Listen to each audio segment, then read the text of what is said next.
goals around losing some weight and getting a little more fit and active this quarter. And so one of the things that I want to do is incorporate not only helping with the food budget in terms of keeping it down, with that, I want to try to incorporate the slow carb diet into our lifestyle. We've been doing that on and off for the last few years. And also we've played around with the paleo diet. So I've kind of come up with a little bit of a combination of the two. I do like the slow carb diet. They've got some rules that are pretty easy to follow. And I think in general, it's a pretty healthy diet. Avoid everything white. So right there, you cut out a lot of things that are just not good for you.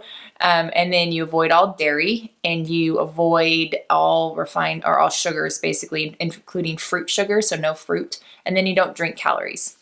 And then on the paleo diet, they do allow certain sugars, and I use honeys, maple syrup, different things to come up with different desserts. And one that we really like is black bean brownies. Gary loves brownies. So I found this as a way to at least give him a little dessert when he's on this diet. And so it gets you a little sweetness. It feels like you have a little treat, but it's actually healthy. We're going to show you a quick video about how we make those brownies. The kids and I made some up. The kids actually love them. So as far as a healthy dessert, it's also a really healthy snack, and they enjoy making it and they enjoy eating it. So it's kind of fun.